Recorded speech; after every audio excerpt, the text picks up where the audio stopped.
Hello students. तो देखिए जी, आज का टॉपिक हमारा है, अब हम सेकेंड यूनिट स्टार्ट कर रहे हैं, स्ट्रक्चर ऑफ एटम। अब हम इस यूनिट में एटम के बारे में पढ़ेंगे। Atom, smallest particle. थोड़ा बहुत नॉलेज तो आपको होगा ही, फर्स्ट यूनिट में भी मैंने आपको बताया था। ठीक है, एटम के बारे में 9th-10th में भी थोड़ा बहुत तो पढ़ा ही होगा, नहीं भी पढ़ा है तब भी चलेगा। आज अच्छे से समझ लोगे अगर आप, तो पूरी केमिस्ट्री में हेल्प मिलेगी। क्यों? क्योंकि एटम ही तो स्मॉलेस्ट पार्टिकल है जिससे पूरी केमिस्ट्री पढ़नी है। एटम के बारे में पता होगा तो एटम्स एटम्स मिलके मॉलिक्यूल्स बनाना आ जाएगा, कंपाउंड्स बनाना आ जाएगा, मिक्सचर बनाना आ जाएगा, मैटर बनाना आ जाएगा, मतलब केमिस्ट्री आ जाएगी। तो इस स्मॉलेस्ट पार्टिकल को पढ़ना बहुत जरूरी है। ठीक है, अब सुन लीजिए, इस पूरे यूनिट में हमें करना क्या है। हम मेन पहले बेसिक वही 9th-10th से स्टार्ट करेंगे। 9th-10th में हम एटम के बारे में क्या जानते थे, इसकी ओल्ड थ्योरीज पढ़ेंगे, ओल्ड कॉन्सेप्ट्स पढ़ेंगे एटम के, वही जे थॉमसन मॉडल। ठीक है, उसके बाद ड्यूल नेचर वगैरह। ठीक है, Bohr's model, J Thomson model के बाद रदरफोर्ड मॉडल। ठीक है, वो सब पुरानी थ्योरीज भी हम पढ़ेंगे। लेकिन मैं यहां पे यूनिट थोड़ा उल्टा स्टार्ट कर रहा हूं। ठीक है, 9th-10th का थोड़ा बहुत कॉन्सेप्ट तो आपको होगा ही। ठीक है, उस थोड़े बहुत कॉन्सेप्ट को रिकैपिटुलेट करके, थोड़ा सा रिवाइज करके, एक एग्जैक्ट एटम आजकल हम क्या मान के चलते हैं, मैं वहां से स्टार्ट कर रहा हूं।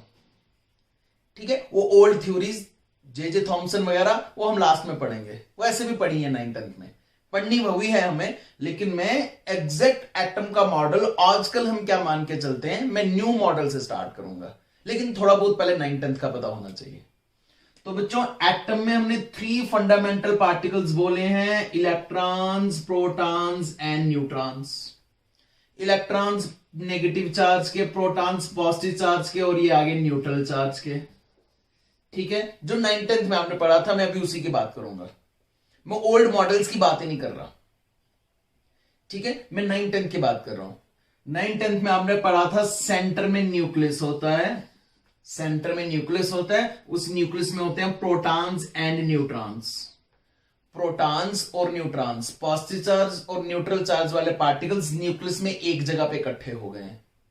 ठीक है, और उसके आगे पीछे चक्कर लगा रहे हैं इलेक्ट्रॉन्स। ऐसा ही कुछ आपने पढ़ा होगा, और ये भी पढ़ा होगा आपने, फर्स्ट शेल में 2 इलेक्ट्रॉन, सेकंड शेल में 8 इलेक्ट्रॉन, थर्ड शेल में 8 इलेक्ट्रॉन, 2 8 8 18 वगैरह समथिंग, ऐसा कुछ आपने पढ़ा होगा। मैं उसी की बात करूंगा अभी। ठीक है, मैं उसी की बात करूंगा, और लास्ट में यूनिट के एंड होने तक आपको समझ आ जाएगा कि एक एटम को अब हम किस तरह से उसको सोचें, उसको समझें या उसको इमेजिन करें। ठीक है, मैं पहले 9th-10th की बात कर रहा हूं। आपने 9th-10th में ऐसे पढ़ा था। आपने अगर हाइड्रोजन की बात करो, atomic number 1, mass number 1, atomic number, mass number वगैरह सब मैंने आपको बताए थे क्या होते हैं। Atomic number, number of protons होते हैं, है ना। एक बार फिर से रिवाइज कर देता हूं। एटॉमिक नंबर होते हैं नंबर ऑफ प्रोटॉन्स, लेकिन एक न्यूट्रल एटम में जितने प्रोटॉन्स होते हैं उतने ही इलेक्ट्रॉन्स होते हैं। जल्दी से रिवाइज करवा देता हूं। और प्रोटॉन प्लस न्यूट्रॉन्स बनाते हैं mass number. Protons plus neutrons बनाते हैं मास नंबर। मतलब हाइड्रोजन में, अगर मैं हाइड्रोजन की बात करूं, तो हाइड्रोजन में एक प्रोटॉन है तो एक ही इलेक्ट्रॉन है, और न्यूट्रॉन 0 है, क्योंकि प्रोटॉन प्लस न्यूट्रॉन मिलकर बनाते हैं मास नंबर। ये सब 9th-10th की बात कर रहा हूं अभी मैं आपको। ठीक है, तो इस तरह से हम हाइड्रोजन का एटम कुछ इस तरह से बनाते हैं। सेंटर में न्यूक्लियस, उसमें एक प्रोटॉन, न्यूट्रॉन कोई भी नहीं, और एक इलेक्ट्रॉन न्यूक्लियस के आगे पीछे चक्कर लगा रहा है। एक इलेक्ट्रॉन न्यूक्लियस के आगे पीछे चक्कर लगा रहा है। कुछ ऐसा हम पढ़ते थे, बोहर्स मॉडल, रदरफोर्ड मॉडल वगैरह, वो सारे कंबाइन करके। लेकिन अब सुनिए प्रॉब्लम क्या है। ठीक है, 11th-12th में प्रॉब्लम क्या है। हमने कहा सेंटर में न्यूक्लियस है, चलो जी मान लिया हमने सेंटर में न्यूक्लियस है। हमने कहा न्यूक्लियस के आगे पीछे इलेक्ट्रॉन्स घूम रहे हैं, चलो वो भी मान लिया इलेक्ट्रॉन्स घूम रहे हैं। ठीक है, तो हमने इस इलेक्ट्रॉन को ढूंढने की कोशिश की। हमने एक माइक्रोस्कोप लिया, अल्ट्रा माइक्रोस्कोप, इलेक्ट्रॉनिक माइक्रोस्कोप, ऐसा माइक्रोस्कोप जिसमें छोटे छोटे पार्टिकल्स भी बड़े होके दिख जाते हैं, एक छोटा सा इलेक्ट्रॉन भी आपको बड़ा दिखेगा, ऐसा माइक्रोस्कोप लिया। बच्चों उस माइक्रोस्कोप में हमें आज तक इलेक्ट्रॉन नहीं दिखा है, आज तक हम एक इलेक्ट्रॉन को नहीं ढूंढ पाए हैं। ये भी एक अलग थ्योरी, एक अलग टॉपिक है इसमें, लेकिन मैं अभी जनरली बता रहा हूं, जनरली। ठीक है, सुनिए ध्यान से, फिर से मैं क्या बोल रहा हूं। हाइड्रोजन की बात करते हैं। हाइड्रोजन का एटम बहुत स्मॉल एटम है, सबसे स्मॉल एटम है। अगर आप इलेक्ट्रॉनिक माइक्रोस्कोप लो, बहुत स्ट्रॉन्ग माइक्रोस्कोप लो, ठीक है, और उसमें एक एटम को देखो माइक्रोस्कोप में, तो आपको एक एटम दिख जाएगा। एटम के सेंटर में क्या होता है? न्यूक्लियस। एटम के सेंटर में न्यूक्लियस भी दिख जाएगा अगर माइक्रोस्कोप थोड़ा ज्यादा स्ट्रॉन्ग अच्छा हुआ तो, इलेक्ट्रॉनिक माइक्रोस्कोप हुआ तो। ठीक है, न्यूक्लियस के आगे पीछे कौन चक्कर लगा रहे हैं? इलेक्ट्रॉन्स आज तक नहीं दिखे, इलेक्ट्रॉन्स आज तक नहीं दिखे। फिर से सुनिए क्या बोल रहा हूं। माइक्रोस्कोप में आप देख रहे हो, एक एटम को ढूंढ रहे हो, आपको एक एटम दिख जाएगा, मान लीजिए अगर माइक्रोस्कोप स्ट्रांग है तो। एटम के सेंटर में न्यूक्लियस है, न्यूक्लियस भी दिख जाएगा। न्यूक्लियस के आगे पीछे इलेक्ट्रॉन्स घूम रहे हैं, आज तक नहीं दिखे। न्यूक्लियस के आगे पीछे इलेक्ट्रॉन्स दिख रहे हैं, वो उस माइक्रोस्कोप में नहीं दिखते। अब क्वेश्चन ये अराइज होता है कि इलेक्ट्रॉन्स अगर दिखे ही नहीं तो कैसे हम कह सकते हैं कि हाइड्रोजन के आगे पीछे इलेक्ट्रॉन घूम रहा है एक? कैसे हम कह सकते हैं फर्स्ट सेल में 2 इलेक्ट्रॉन, सेकंड सेल में 8 इलेक्ट्रॉन, थर्ड सेल में 8 इलेक्ट्रॉन, जबकि इलेक्ट्रॉन्स आज तक दिखे ही नहीं। इलेक्ट्रॉन्स रेडिएशंस की तरह है बच्चों, रेज की तरह है, एनर्जी है, वो तो दिखते ही नहीं है। लेकिन सब कुछ बना इलेक्ट्रॉन से ही है, सारे new molecules, new bonds electron से ही बनती हैं, लेकिन दिखे ही नहीं आज तक। तो हम कैसे कह सकते हैं? ये एटम के स्ट्रक्चर में बहुत बड़ी प्रॉब्लम है, ये एटम के स्ट्रक्चर में बहुत बड़ी प्रॉब्लम है। तो इस प्रॉब्लम को दूर करने के लिए एक नया कॉन्सेप्ट आया। देखिए कॉन्सेप्ट क्या है? एक कॉन्सेप्ट है ऑर्बिटल। मैं ये यूनिट उल्टा पढ़ा रहा हूं बच्चों, उल्टा। जो एग्जैक्ट एक एटम का मॉडल है मैं वहां से स्टार्ट कर रहा हूं, ठीक है। मजा भी आएगा, इंटरेस्ट भी बन जाएगा, और जब एक एटम का एग्जैक्ट मॉडल आपको पता होगा तो ओल्ड थ्योरीज पढ़ने में कोई प्रॉब्लम नहीं आएगी। वो Rutherford, J Thomson, Bohr's model, वो हम एक ही दिन में निपटा देंगे। आप जो एग्जैक्ट एक एटम का मॉडल है उसको समझने की कोशिश कीजिए। देखिए एक वर्ड लिखा मैंने यहां पे, ऑर्बिटल। एक वर्ड आपने भी सुना होगा, ऑर्बिट। ऑर्बिट, न्यूक्लियस के आगे पीछे ये जहां पे इलेक्ट्रॉन्स घूम रहे हैं ना, ये सर्कुलर पाथ, उसे ऑर्बिट कहते हैं। ऑर्बिटल ये नहीं होता, ठीक है। सुनिए ऑर्बिटल क्या होता है। हमने कहा अगर हम एक माइक्रोस्कोप में, बार बार रिपीट कर रहा हूं मैं ये चीजें, हमने कहा अगर हम एक माइक्रोस्कोप में एक एटम को देखें तो हमें एटम दिख जाएगा। एटम के सेंटर में न्यूक्लियस है, वो भी दिख जाएगा। न्यूक्लियस के आगे पीछे इलेक्ट्रॉन्स घूम रहे हैं, आज तक नहीं दिखे, आज तक नहीं दिखे। वो इतने स्मॉल पार्टिकल्स होते हैं, रेडिएशन की तरह होते हैं, वो नहीं दिखते, ठीक है। एक्चुअली इलेक्ट्रॉन्स अपने दिखते तो नहीं है, लेकिन अपने नेगेटिव चार्ज का इफेक्ट, अपना इलेक्ट्रिक फील्ड, मैग्नेटिक फील्ड तो फेंकेंगे ना चारों तरफ, ये फील्ड तो फेंकेंगे ना, बस ये फील्ड हमें दिख जाता है।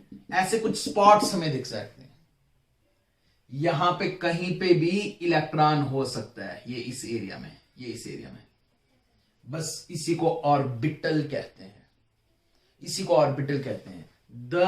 देखो इसकी डेफिनेशन क्या लिखूंगा मैं आपको। The 3D areas around the nucleus, the 3D areas around the nucleus where probability of finding electrons is maximum। ये वो 3D एरियाज है अराउंड द न्यूक्लियस। ये सेंटर में न्यूक्लियस के आगे पीछे आपको डायरेक्ट इलेक्ट्रॉन नहीं दिखेगा, कुछ 3D स्पॉट्स दिखेंगे, जैसे ये एक स्पॉट दिखेगा। अगर ऐसा कोई स्पॉट दिखा तो समझ लो यहां पे कहीं पे भी इलेक्ट्रॉन हो सकता है। एग्जैक्ट इलेक्ट्रॉन कहां है आज तक नहीं पता है, एग्जैक्ट इलेक्ट्रॉन कहां है वो आज तक नहीं पता, ठीक है। फिर से सुनिए ध्यान से। अगर हम माइक्रोस्कोप लें, इलेक्ट्रॉनिक माइक्रोस्कोप, जिसमें छोटी छोटी चीजें भी बड़ी होकर दिख जाती हैं, इलेक्ट्रॉनिक माइक्रोस्कोप लें, उसमें अगर हम एक एटम को देखें तो हमें एटम मान लीजिए दिख जाएगा। एटम के सेंटर में न्यूक्लियस दिख जाएगा, न्यूक्लियस के आगे पीछे इलेक्ट्रॉन्स नहीं दिखेंगे, आज तक नहीं दिखे। हमें कुछ ऐसे स्पॉट्स दिखेंगे, ऐसे स्पॉट्स, ऐसा स्पॉट दिखेगा इसके आगे पीछे, छोटे छोटे ऐसे स्पॉट्स दिखेंगे, ऐसा स्पॉट दिखेगा। यहां हो सकता है इलेक्ट्रॉन अपने नेगेटिव चार्ज का इफेक्ट सिर्फ 2 डायरेक्शंस में, सिर्फ एक एक्सिस पे ज्यादा फेंक रहा हो, ओनली 1 एक्सिस पे, ठीक है। This is orbital. ऐसे स्पॉट्स, कभी ऐसा स्पॉट दिखेगा, कभी ऐसा स्पॉट दिखेगा। अगर हमें ऐसा स्पॉट दिखा तो समझ लो इलेक्ट्रॉन यहीं पे कहीं पे है। एग्जैक्ट इलेक्ट्रॉन कहां है वो आज तक क्लियर नहीं है। ये सारी चीजें अभी क्लियर हो जाएंगी, टेंशन ना लेना अभी। बस ऑर्बिटल का कॉन्सेप्ट समझिए, ऑर्बिटल का कॉन्सेप्ट समझिए और ये डेफिनेशन भी पास करके लिख लीजिए। The 3D areas around the nucleus where probability of finding electrons is maximum, जहां पे इलेक्ट्रॉन होने के चांसेस मैक्सिमम है, उसे ऑर्बिटल कहते हैं। अगर और अच्छे से ऑर्बिटल वर्ड समझना है, एक और एक्सपेरिमेंट से, आप खुद भी वो एक्सपेरिमेंट कर सकते हो, वहां से मैं समझाता हूं, ठीक है। देखना ध्यान से। अब आपको क्या करना है बच्चों, अब आप लीजिए वो लेजर लाइट होती है ना, वो छोटी सी लेजर लाइट, और रेड ब्लू कलर की, वायलेट कलर की, वो लेजर लाइट लीजिए। मान लीजिए आप वहां दूर बैठे हो और वो लेजर लाइट यहां पे फेंक रहे हो, ये पॉइंटर, ये रेड कलर की या ब्लैक कलर की, जो भी कलर की, ये दिख रहा है ना ये स्पॉट, बस ये मान लो इलेक्ट्रॉन है। वो जो लेजर लाइट इस पे फेंक रहे हो आप, वो मान लो, सपोज करो वो इलेक्ट्रॉन है। इतना बड़ा नहीं होता इलेक्ट्रॉन, लेकिन सपोज करो वो इलेक्ट्रॉन है, ठीक है। आप वहां दूर बैठे हो, आप वो लाइट यहां पे फेंक रहे हो, लेजर लाइट, मान लीजिए ये इलेक्ट्रॉन है। अब आप क्या कर रहे हो, ठीक है, उस लेजर लाइट को कंटिन्यूसली ऐसे हिला रहे हो, ऐसे कंटिन्यूसली हिला रहे हो, ठीक है। तो ये लेजर लाइट का ये पॉइंटर एक ही तरफ, एक ही पॉइंट पे मिलेगा या अलग अलग डायरेक्शन में, अलग अलग जगह पे मिलेगा, वो भी से अलग अलग हिलते हुए मिलेगा। आप उसकी एग्जैक्ट पोजीशन नहीं निकाल सकते, ठीक है। मान लीजिए ये एक्सिस है, X axis, Y axis, Z axis, ठीक है। इस पे ये लेजर लाइट आपकी यहां पे लगी और आप कंटिन्यूसली हिला रहे हो उसको, कंटिन्यूसली मूव कर रहे हो, ठीक है। कभी वो पॉइंटर यहां, कभी यहां, कभी यहां, कभी यहां, कभी कहां, ऐसे ऐसे मिल रहा है। आपके साथ आपका फ्रेंड बैठा हुआ है, वो उसके फोटो खींच रहा है, फोटो ले रहा है, उसके स्नैप्स ले रहा है कंटिन्यूसली, 1 2 3 4 5 6 100 200 300। अब सोचो जरा, ऐसे जब आप उसको मूव कर रहे थे तब तो आपको इलेक्ट्रॉन, वो पॉइंटर मूव होता हुआ दिखेगा, लेकिन स्नैप्स में क्या उस इमेज में भी वो पॉइंटर हिलता हुआ दिखेगा या उसमें स्टिल दिखेगा? उस फोटो में तो स्टिल, फोटो में तो स्टिल ही दिखेगा। मान लीजिए आप 100 फोटोग्राफ एक साथ इकट्ठे रखते हो, 100 फोटोग्राफ, तो कभी वो पॉइंटर यहां, कभी यहां, कभी यहां, कभी यहां, कभी यहां, कभी यहां, कभी यहां, कभी यहां, कभी यहां, कभी यहां, 100 पॉइंटर्स आपको मिलेंगे, ठीक है जी। बस इसे कहते हैं orbital. This is orbital, the 3D area around the nucleus where probability of finding electron is maximum. Exact electron कहां है हमें नहीं पता, लेकिन यहां पे कहीं पे भी इलेक्ट्रॉन हो सकता है। कभी कभी आपके वो पॉइंटर वाले फोटोग्राफ हो सकता है सिर्फ एक ही एक्सिस पे आए, only on one axis, only on one axis, तो कभी ऐसा पॉइंटर, ऐसा आपको शेप मिलेगी। इन्हें हम कहते हैं ऑर्बिटल्स। जहां इलेक्ट्रॉन होने के चांसेस मैक्सिमम है एक्सिस के अकॉर्डिंग, उन्हें हम कहते हैं ऑर्बिटल्स। ये ऑर्बिटल का कॉन्सेप्ट है, अभी और अच्छे से हो जाएगा। टॉपिक खत्म तो होने दो, अभी तो मैंने टॉपिक स्टार्ट भी नहीं किया, अभी तो ऐसे जनरल बता रहा हूं। तो देखो बच्चों, अब सिनेरियो ये बन गया हुआ है। अब एटम का सिनेरियो, एटम का स्ट्रक्चर कुछ इस तरह से आपने इमेजिन करना है कि सेंटर में है न्यूक्लियस, वो अभी भी है न्यूक्लियस। न्यूक्लियस रदरफोर्ड ने डिस्कवर किया था, वो हम रदरफोर्ड के मॉडल में भी पढ़ेंगे। सेंटर में न्यूक्लियस। बच्चों न्यूक्लियस के आगे पीछे ये जो रास्ते होते हैं ना, जहां पे इलेक्ट्रॉन घूमते हैं, इन्हें कहते हैं हम energy levels. Energy levels 9th 10th में आप इन्हें कहते थे शेल्स। लो मैं भी बोल देता हूं shells. Actually these are energy levels, low energy level, high energy level, और हाई, और हाई, और हाई, और high energy level. There are infinite number of energy levels. Nucleus के आगे पीछे इनफाइनाइट नंबर ऑफ शेल्स हैं, इनफाइनाइट नंबर ऑफ शेल्स, बहुत सारे शेल्स हैं, ठीक है। लेकिन इलेक्ट्रॉन जो है कुछ फिक्स पाथ पे ही घूमते रहता है। ये बोहर्स का मॉडल था 9th 10th का, हम भी पढ़ेंगे, ठीक है। अभी तक इलेक्ट्रॉन 7th शेल तक, 7th एनर्जी लेवल तक गया हुआ। वैसे इनफाइनाइट रास्ते जितने मर्जी हो सकते हैं, इन एनर्जी लेवल्स में, इन शेल्स में आपको डायरेक्ट इलेक्ट्रॉन नहीं दिखेगा, आज तक नहीं दिखा। these energy levels, these shells are divided into sub energy levels or sub shells. these energy levels सब एनर्जी लेवल्स में डिवाइड हुए हैं। ठीक है, ये एनर्जी के लेवल, ये फर्स्ट एनर्जी लेवल, ये सेकंड, ये third, fourth, fifth, six, seventh energy levels में आपको डायरेक्ट इलेक्ट्रॉन नहीं दिखेगा, वो डिवाइड हुए हैं सब एनर्जी लेवल में। सब एनर्जी लेवल्स में हैं अलग अलग ओरिएंटेशन के ऑर्बिटल्स, अलग अलग ओरिएंटेशन के ऑर्बिटल्स, और उन ऑर्बिटल्स में जाके बैठे हुए हैं इलेक्ट्रॉन्स। एग्जैक्ट कहां है आज तक नहीं पता। मतलब यह हुआ कि जितना इजी हम 9th 10th में समझते थे ना, एक एटम क्या है भाई, सेंटर में न्यूक्लियस, फर्स्ट शेल में 2 इलेक्ट्रॉन्स डालो, सेकंड में 8 तक आ सकते हैं, थर्ड में 8 तक आ सकते हैं, ऐसा कुछ नहीं है। ठीक है, वो भी ठीक था, कुछ हद तक ठीक था। अब उसके आगे बढ़ना है और अच्छे से डिस्कस करना है एक एटम को। सेंटर में न्यूक्लियस, न्यूक्लियस के आगे पीछे इलेक्ट्रॉन्स नहीं, न्यूक्लियस के आगे पीछे एनर्जी लेवल, शेल्स, जिन्हें आप शेल्स कहते थे 9th 10th में। Shells are divided into subshells, shells subshells में डिवाइड हुए। फिर सब शेल्स के अलग अलग ओरिएंटेशन के, अलग अलग एक्सिस के, X axis, Y axis, Z axis के अकॉर्डिंग अलग अलग एक्सिस के हैं ऑर्बिटल्स, और उन ऑर्बिटल्स में, वो ऑर्बिटल्स 3D एरियाज, उनमें बैठे हुए हैं इलेक्ट्रॉन्स। एग्जैक्ट कहां है हमें नहीं पता। हां, हम ऑर्बिटल तक पहुंच गए, समझ लो इलेक्ट्रॉन तक पहुंच गए। ठीक है, ऑर्बिटल्स इलेक्ट्रॉन्स के घर होते हैं। ऑर्बिटल का घर ढूंढ लिया मतलब इलेक्ट्रॉन का घर ढूंढ लिया, ऑर्बिटल ढूंढ लिया मतलब इलेक्ट्रॉन ढूंढ लिया।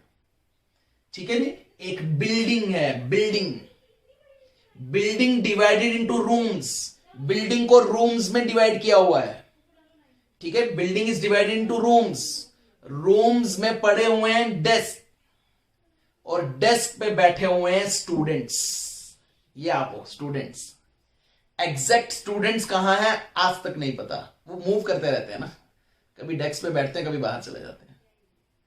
ठीक है, तो हमें डेस्क तक जाना है, डेस्क तक पहुंच गए मतलब स्टूडेंट तक पहुंच गए। फिर से सुनिए, एटम का सेंटर में न्यूक्लियस है, न्यूक्लियस की कोई प्रॉब्लम नहीं है, न्यूक्लियस में प्रोटॉन्स हैं और न्यूट्रॉन्स, न्यूक्लियस में प्रोटॉन्स है और न्यूट्रॉन्स है।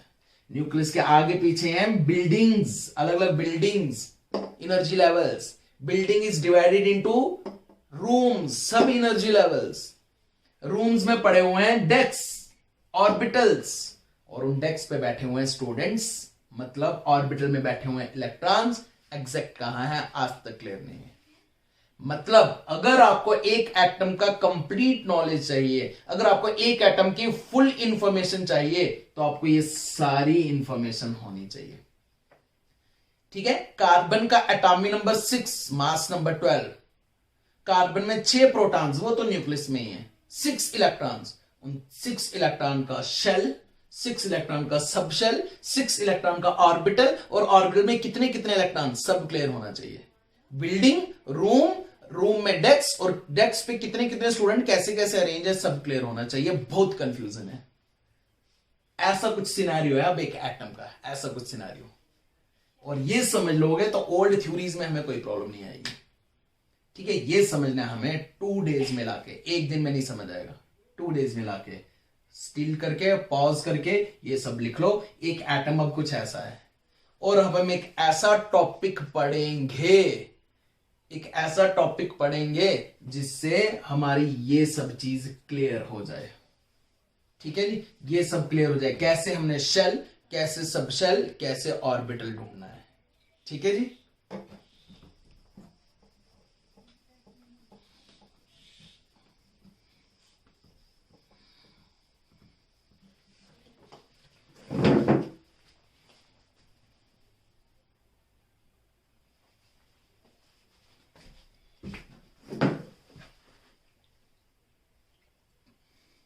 तो बच्चों, हमारे टॉपिक की हेडिंग है अब क्वांटम नंबर्स। ये हमें फुल इंफॉर्मेशन देगा। ये टॉपिक हमें शेल, सब शेल, ऑर्बिटल, कितने कितने इलेक्ट्रॉन, सबकी फुल इंफॉर्मेशन देगा। Quantum numbers, it is a set of 4 values. बच्चों ये 4 वैल्यूज का सेट है। अगर आपने नोटबुक पे लिखा होगा तो देख लो, वहां पे 4 वैल्यूज हैं, शेल, सब शेल, ऑर्बिटल और electrons. 4 values, full information. It is a set of 4 values which gives complete information of an atom, जो हमें एक एटम की कंप्लीट इंफॉर्मेशन देगा। मतलब शेल, सब शेल, ऑर्बिटल सब कुछ बताएगा। शेल, सब शेल, ऑर्बिटल सब कुछ बताएगा। ठीक है। First quantum number, 4 quantum number करने हैं हमने, 4 क्वांटम नंबर्स, 4 क्वांटम नंबर्स करेंगे। 4 चीजें हमें पता चल जाएंगी। शेल भी पता चल जाएगा, सब शेल भी, ऑर्बिटल भी, इलेक्ट्रॉन भी। एक एक इलेक्ट्रॉन की हर एक चीज पता होनी चाहिए, लेकिन एग्जैक्ट इलेक्ट्रॉन की पोजीशन आज तक नहीं निकाल सकते, ये ध्यान रखना। हाँ, अप्रोक्सीमेट, हाईली एक्यूरेसी के साथ हम उसकी पोजीशन निकालने की कोशिश जरूर करेंगे। चलिए जल्दी से फर्स्ट क्वांटम नंबर देखते हैं। बच्चों फर्स्ट क्वांटम नंबर है प्रिंसिपल क्वांटम नंबर। ये सही में प्रिंसिपल ही है। सबसे पहला क्वांटम नंबर है principal quantum number. It gives information about shells.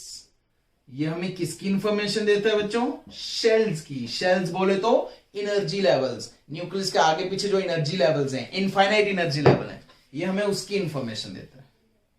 ठीक है जी। डिनोटेड बाय, ये क्वांटम नंबर हम डिनोट करते हैं स्मॉल एन से। स्मॉल एन, फर्स्ट यूनिट में स्मॉल एन था नंबर ऑफ मोल्स, यहां पे स्मॉल एन है प्रिंसिपल क्वांटम नंबर, जो हमें शेल के बारे में, एनर्जी लेवल के बारे में बताएगा।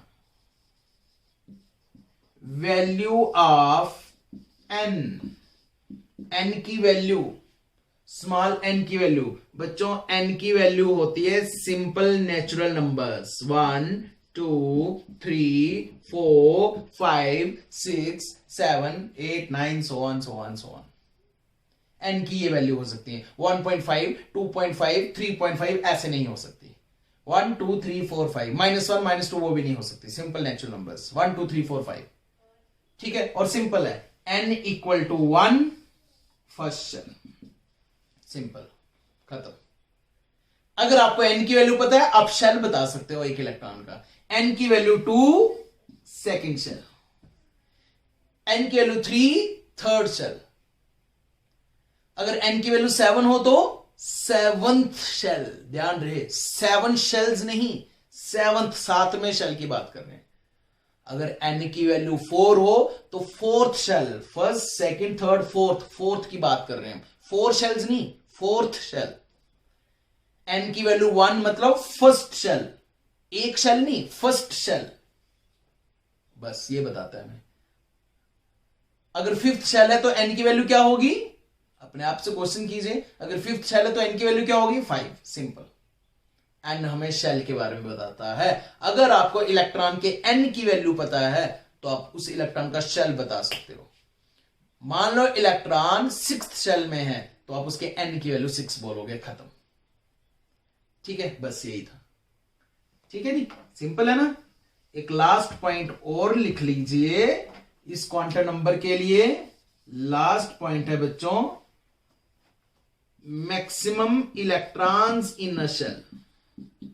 एक शेल में मैक्सिमम इलेक्ट्रॉन्स कितने आ सकते हैं? फॉर्मूला है 2n²। ये फॉर्मूला भी आपने 9th-10th में किया होगा। ठीक है, कहां से आएगा ये फॉर्मूला ये भी मैं बताऊंगा आपको। डायरेक्ट फॉर्मूला रट्टे नहीं करवाएंगे आपको। एक शेल में मैक्सिमम इलेक्ट्रॉन्स कितने आ सकते हैं वो ये फॉर्मूला बताएगा। क्यों है ये फॉर्मूला वो आगे जाके क्लियर हो जाएगा। चलो फर्स्ट शेल की बात करते हैं। First shell, nucleus, first shell. First shell की n की वैल्यू क्या होगी? जो पूछूंगा वही बताना। मैंने फर्स्ट शेल में इलेक्ट्रॉन्स नहीं पूछे। फर्स्ट शेल की n की वैल्यू क्या होगी? n की वैल्यू 1। सिंपल, भरो यहां पे n की वैल्यू 1, 1 का स्क्वायर, आंसर आएगा 2। बच्चों फर्स्ट शेल में मैक्सिमम 2 इलेक्ट्रॉन्स आ सकते हैं। फर्स्ट शेल में मैक्सिमम 2 इलेक्ट्रॉन्स आ सकते हैं। ठीक है, सेकंड शेल, बोलो जी सेकेंड शेल की एन की वैल्यू क्या होगी? Second shell nucleus, first shell, second shell की एन की वैल्यू होगी 2। जितने नंबर वाला शेल उतनी एन की वैल्यू, एन की वैल्यू 2। भरो एन की वैल्यू 2, 2 का स्क्वायर 4, 4 2 8। सेकेंड शेल में मैक्सिमम इलेक्ट्रॉन्स आ सकते हैं 8, मैक्सिमम 8 से कम भी आ सकते हैं, मैक्सिमम 8। और क्यों 8 क्यों 2 ये भी क्लियर हो जाएगा, टॉपिक खत्म होने दो। थर्ड शेल की एन की वैल्यू 3, एन की वैल्यू 3 भरो यहां पे, 3 का स्क्वायर 9, 9 2 18। थर्ड शेल में मैक्सिमम 18 इलेक्ट्रॉन्स आ सकते हैं, मैक्सिमम 18। अब आप 9 10th में 2 8 8 करते थे, क्यों करते थे, और 2 8 18 क्यों करना है, सब क्लियर हो जाएगा, बस टॉपिक खत्म होने दो। इसलिए मैंने उल्टा सिस्टम स्टार्ट किया। मैं आपको एग्जैक्ट मॉडल बता रहा हूं, शेल, सबशेल, ऑर्बिटल, इलेक्ट्रॉन्स, ये 4 चीजें क्लियर हो जाएंगी, आपको एक एटम का एग्जैक्ट मॉडल पता चल जाएगा। बस ये है जी फर्स्ट क्वांटम नंबर, खत्म। फर्स्ट क्वांटम नंबर n होता है, n की वैल्यू हमें शेल का नंबर बताती है। n की वैल्यू 1 फर्स्ट शेल, 9 10th के हिसाब से k शेल, n की वैल्यू 2 सेकंड शेल, n की वैल्यू 3 थर्ड शेल, n की वैल्यू 7 सेवंथ शेल। ध्यान रहे 7 शेल्स नहीं, seventh shell. Second quantum number बताता हूं, ठीक है, सेकंड क्वांटम नंबर करते हैं, देखते हैं। चलिए देखिए बच्चों, सेकंड क्वांटम नंबर देखिए, सेकंड क्वांटम नंबर है azimuthal quantum number. Second quantum number का नाम है azimuthal quantum number. First quantum number था प्रिंसिपल क्वांटम नंबर, ठीक है। Second quantum number azimuthal quantum number, या इसका नाम है angular momentum quantum number. Angular momentum quantum number, ये हमें इलेक्ट्रॉन का एंगुलर मोमेंटम भी बताता है, ठीक है। चलो देखते हैं जरा क्या है ये बच्चों। It gives information about subshells, ये हमें सबशेल्स के बारे में बताएगा। सबशेल बोले तो सब एनर्जी लेवल्स। पहले शेल बताया, अब सबशेल बताएंगे, ठीक है ना। न्यूक्लियस था, न्यूक्लियस के अब आगे पीछे शेल्स थे, डायरेक्ट इलेक्ट्रॉन नहीं दिखते हैं। Shells are divided into subshell, हमें शेल की इंफॉर्मेशन मिल गई, एन से हमें शेल की इंफॉर्मेशन मिल जाएगी। अब हमें इस क्वांटम नंबर से सब शेल की इंफॉर्मेशन मिलेगी। लेकिन ध्यान रहे ये थी building is divided into rooms, ठीक है। बिल्डिंग रूम्स में डिवाइड हुए हैं, शेल सब शेल में डिवाइड हुए हैं, इसलिए जब तक शेल नहीं पता तब तक सब शेल नहीं बता सकते, ठीक है। एन की वैल्यू पता होगी तो ही एजीम्यूथल क्वांटम नंबर की वैल्यू बता सकते हो, ठीक है जी। It is denoted by small L, ये हम स्मॉल एल से डिनोट करते हैं, ठीक है। प्रिंसिपल क्वांटम नंबर एन से, और ये स्मॉल एल से डिनोट करते हैं। वैल्यू ऑफ एल, एल की वैल्यू क्या हो सकती है बच्चों? एल की वैल्यू होती है नेचुरल नंबर्स, एल की वैल्यू होती है whole numbers, natural whole numbers, 0 से स्टार्ट होते हैं। एन की वैल्यू कहां से स्टार्ट होती थी? एन की वैल्यू 1 से स्टार्ट होती थी। एल की वैल्यू एक कदम पीछे 0 से स्टार्ट होती है, ठीक है। 0 के आगे क्या आएगा? ऑब्वियसली 0 के आगे 1 ही आएगा। 1 के आगे 2 के आगे 3, ऐसे ऐसे आपने पता कहां तक जाना है? आपने जाना है n-1 तक। अब ये स्टेप समझना ध्यान से, कहां तक जाना है अपने? n-1 तक। n क्या है? वही प्रिंसिपल क्वांटम नंबर, जो एक n की पर्टिकुलर वैल्यू है उससे एक कदम पीछे तक जाना है आपने, एक कदम पीछे तक। एग्जाम्पल से समझाता हूं, ऐसे कुछ समझ नहीं आने वाला, ठीक है। और याद रहे n की वैल्यू पता होगी तो ही l की वैल्यू पता होगी, n की वैल्यू से l की वैल्यू लेके आओगे। सिंपल सी बात, अगर मैं आपको बोलूं कि जाओ जी बिल्डिंग में काउंट करके आओ, बिल्डिंग में कितने रूम्स हैं, काउंट करो बिल्डिंग में कितने रूम्स हैं, तो आपका पहला क्वेश्चन होना चाहिए कौन सी बिल्डिंग? ये वाली बिल्डिंग या बगल वाली बिल्डिंग या उसके बगल वाली? बिल्डिंग पता होगी तो ही तो रूम्स काउंट कर पाओगे, ठीक है ना। तो बिल्डिंग मतलब शेल पता होगा तो ही सब शेल पता कर पाओगे।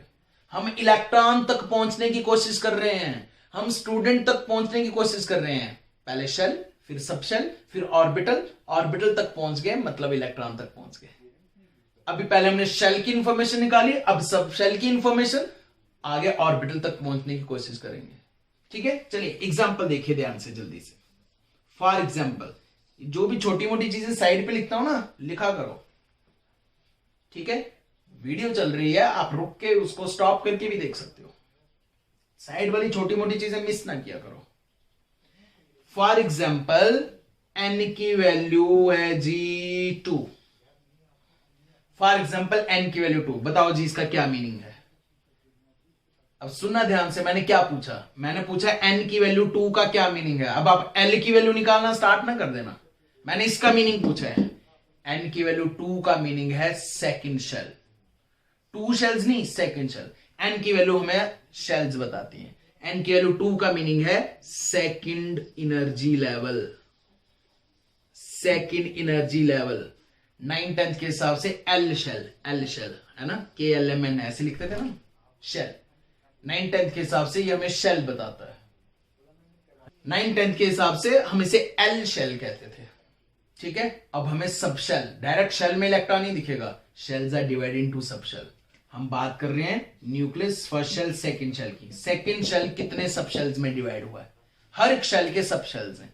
मैं देखना चाहता हूं सेकंड शेल कितने सब शेल्स में डिवाइड हुआ है, तो हम एल की वैल्यू निकालेंगे। एल की वैल्यू कहां से स्टार्ट होती है, 0 से। होल नंबर 0 से, 0 के आगे क्या आएगा 1, 1 के आगे क्या आएगा 2, लेकिन यहां नहीं आएगा 2। एल की वैल्यू 0 से लेके n-1 तक, जो n की वैल्यू है ना उसे एक कदम पीछे, 2 - 1, n-1, 2 - 1, 1। ठीक है, बस 1 तक रुक जाइए, 1 के आगे नहीं जाना आपको, 1 तक रुक जाइए बस जी। n अगर 2 होगा तो l की वैल्यू 0, 1, बस ये होगी। ठीक है जी, फिर से देखिए, आराम से देखिए, मैं अभी बहुत प्रैक्टिस इसकी करवाऊंगा तो ही हम आगे बढ़ेंगे। हमें इतनी जल्दी नहीं है कि एक ही दिन में हम पूरा टॉपिक खत्म कर दें, हमें कोई जल्दी नहीं। ठीक है, शेल सब शेल, बस आज हम सब शेल तक जाएंगे और नेक्स्ट क्लास में हम ऑर्बिटल और ऑर्बिटल के आगे इलेक्ट्रॉन्स तक घुस जाएंगे। आज हम सब शेल तक ही जाएंगे। ठीक है, एन की वैल्यू 1, अब मैं प्रैक्टिस करवा रहा हूं सिर्फ। एन की वैल्यू 1 मीनिंग क्या है, first shell, first energy level, first shell. 9/10 के हिसाब से के शेल, KLMN ऐसे वर्ड यूज करते थे हम, के शेल। एन की वैल्यू 1, तो एल की वैल्यू क्या हो सकती है, 0 से स्टार्ट होगी। 0, 0 को आगे 1 नहीं, बस 0। एल की वैल्यू एन से एक कदम पीछे से स्टार्ट होके एक कदम पीछे तक खत्म हो जाती है, n-1 तक। जो n की वैल्यू 1 है, 1 - 1, 0, बस। जितनी वैल्यूज आई उतने ही सब शेल्स आएंगे। ठीक है, एक वैल्यू आई, 0 वैल्यू, उसको भी वैल्यू काउंट करना है। एक वैल्यू आई, एक सब शेल। फर्स्ट शेल में 1 सब शेल है, 1 सब शेल, बस 1 सब शेल। फिर से देखो एक बार, n की, एक ये एग्जांपल, एक और एग्जांपल। n की वैल्यू 2 मीनिंग क्या है। अब जब मैं n की वैल्यू 2 का मीनिंग पूछ रहा हूं तो आप l की वैल्यू काउंट करना नहीं स्टार्ट कर देना। n इसी का मीनिंग बताओ, n की वैल्यू 2 का क्या मीनिंग है। n की वैल्यू 2 का मीनिंग है सेकंड शेल। n की वैल्यू 2 का मीनिंग है सेकंड शेल। n की वैल्यू 2 का मीनिंग है एल शेल, एल शेल 9/10 के हिसाब से। तो सेकंड शेल में मैं देखना चाहता हूं कितने सब शेल, सेकंड बिल्डिंग कितने रूम्स में डिवाइड हुई है। तो एल की वैल्यू, स्मॉल एल की वैल्यू कहां से स्टार्ट होगी, 0 से। 0 के आगे क्या आएगा 1, 1 के आगे क्या आएगा, कुछ नहीं आएगा, इससे एक कदम पीछे रहना है। n-1, 2 - 1, 1 तक ही रहना है, बस। अब तो समझ आ ही गया होगा, अभी और प्रैक्टिस करवाऊंगा। जितनी वैल्यूज उतने ही सब शेल्स। 0, 1, 2 वैल्यूज आई, 2 सब शेल्स, 2 सब शेल्स। ठीक है जी, एल की वैल्यू 0 से स्टार्ट हो सकती है, 0, 1, 2, 3, 4, 5, 6 ऐसे हो सकती है। 6 तक ही क्यों लिखा, क्योंकि अभी तक शेल 7th तक ही फिल हुआ है, तो एल की वैल्यू एक कदम पीछे होगी ना, 7 से एक कदम पीछे, 6 तक। इनके नाम भी हैं, इनके नाम भी हैं, हमने ऐसे रैंडमली इनके नाम भी रखे हैं, और नाम भी कुछ सोच समझ के रखे हैं। फिलहाल आपको सिर्फ काउंटिंग करनी है बस। बच्चों, अगर एल की वैल्यू 0 आए ना तो उसका मीनिंग होता है एस सब शेल, उसका नाम हमने रखा है S spherical, S subshell. L की वैल्यू 1 का मीनिंग है पी सबशेल। एल की वैल्यू 2 का मीनिंग है डी सबशेल। एल की वैल्यू 3 का मीनिंग है एफ सबशेल। एल की वैल्यू 4 का मीनिंग है जी सबशेल। जैसे हमने शेल रखे थे ना KLMN, तो सबशेल ऐसे होते हैं SPDFGHI। ये सारे हाइपोथेटिकल हैं, इनमें इलेक्ट्रॉन आज तक नहीं फिल हुआ है, ये सब हाइपोथेटिकल है, लेकिन क्वेश्चन में आ सकते हैं, खासकर एंट्रेंस एग्जाम में। ठीक है, एफ तक इलेक्ट्रॉन फिल हुआ है, एफ तक। तो ये नाम भी कहीं साइड पे नोट कर लेना और फिर से एक बार प्रैक्टिस करना। एन की वैल्यू 1 क्या मीनिंग है? First shell. फर्स्ट शेल में एल की वैल्यू बस 0, एक कदम पीछे, 0 से स्टार्ट करनी है और 0 पे खत्म कर देनी है। ठीक है, एक सबशेल जिसका नाम है एस सबशेल। एस सबशेल, 0 का मतलब है एस सबशेल। तो फर्स्ट शेल में एक ही सबशेल होता है, उसका नाम है एस सबशेल। अब नाम से भी बोलना है। एन की वैल्यू 2, एन की वैल्यू 2 का मीनिंग है सेकंड शेल। 2 शेल्स नहीं, दूसरा shell, second shell. Second shell कितने सबशेल्स में डिवाइड हुआ है? एल की वैल्यू देखिए, 0 से स्टार्ट होनी है, 0, 0 के आगे 1, बस इसके बराबर तक नहीं जाना है, इससे एक कदम पीछे n-1 तक। जितनी वैल्यूज उतने सबशेल, 2 वैल्यूज 2 सबशेल, उनके नाम भी हैं। 0 होता है S, 1 होता है P। 2 subshells, S subshell and P subshell.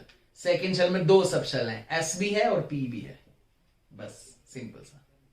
First shell में भी S है, सेकेंड शेल में भी S है। फर्स्ट शेल में P नहीं है, सेकेंड शेल में P सबशेल है। ऐसी और प्रैक्टिस करें थोड़ी सी, ये लिख लेना आप इनके नाम, थोड़ी सी और प्रैक्टिस करते हैं। ये देखिए, n की वैल्यू 3, n की वैल्यू 3 क्या मीनिंग है? मीनिंग है third shell, KLM, M shell, M shell या एनर्जी लेवल, थर्ड शेल या थर्ड एनर्जी लेवल। अब मैं देखना चाहता हूं nucleus, first shell, second shell, third shell. मैं देखना चाहता हूं थर्ड शेल कितने सब शेल्स में डिवाइड हुआ है, थर्ड बिल्डिंग कितने रूम्स में डिवाइड हुई है। तो L की वैल्यू निकालेंगे। कहां से स्टार्ट होगी? हमेशा 0 से स्टार्ट होगी, होल नंबर 0, 0 के आगे 1, 1 के आगे 2, 2 के आगे बस इसके बराबर तक नहीं जाना है, इससे एक कदम पीछे ही रहना है। ठीक है, जितनी वैल्यूज उतने ही सबशेल्स, 3 वैल्यूज 3 सबशेल। तो third shell, third building 3 rooms में डिवाइड हुई है, जिनके नाम भी हैं। 0 का मतलब S, 1 का मतलब P, 2 का मतलब D सबशेल्स। देख लेना वहां पे, ठीक है, देख लो वहां पे ऐसे ही है नाम मैंने लिखे हुए। ठीक है, अब आप 4, 5, 6, 7 ऐसे लिख सकते हो, अपने हिसाब से प्रैक्टिस कर सकते हो। ठीक है, अभी तक इलेक्ट्रॉन 7th शेल तक और F सब शेल तक फिल हुआ है। GHI हाइपोथेटिकल है। अगर और ज्यादा एलिमेंट्स डिस्कवर हुए, अभी तक 118 एलिमेंट्स हैं, और ज्यादा एलिमेंट्स डिस्कवर हुए, और ज्यादा इलेक्ट्रॉन्स फिल करने पड़े, तो हम F के आगे GHI सब शेल में भी जा सकते हैं। ठीक है, उसमें भी जा सकते हैं। ठीक है, सुनो एक क्वेश्चन मैं बताता हूं आपको। एक क्वेश्चन देखिए एक बार क्या आया था, और आपके टेक्स्ट बुक में भी है ऐसा question. What is the minimum value of n? What is the minimum value of n in which minimum value of n in which first time G subshell appears? n की minimum value क्या है जिसमें G subshell पहली बार आएगा? G subshell, जब subshell की बात करें तो L की value 0, 1, 2, 3, 4, 5, 6, S, P, D, F, G, H, I। G subshell first time कब अपेयर होगा? जब n की वैल्यू एक कदम आगे 5 होगी। n की वैल्यू 5 होगी तभी तो L की वैल्यू 4 आएगी, एक कदम पीछे आएगी। ये इसकी मिनिमम वैल्यू है। अब सोचना ये क्या किया मैंने, ये क्वेश्चन आपका होमवर्क भी होगा। ठीक है, तो आज हम सिर्फ सबशेल तक ही जाएंगे। ठीक है, नेक्स्ट क्लास में हम ऑर्बिटल और फिर इलेक्ट्रॉन तक। अगर आपको कंप्लीट एटम का नॉलेज चाहिए इन फ्यूचर कभी भी, तो दोनों वीडियो लेक्चर्स, आज वाला और नेक्स्ट वाला, दोनों वीडियो लेक्चर्स कंबाइन कर देना, फिर एक साथ आपका टॉपिक जो है वो क्लियर हो जाएगा। ठीक है, शेल सबशेल में डिवाइड हो रहा है। ठीक है, और अगर इसको पढ़ने के बाद भी प्रॉब्लम आई तो वो प्रॉब्लम हम दूर करेंगे लाइव क्लास के साथ। ठीक है जी, आज के लिए इतना ही। जय हिंद, जय भारत।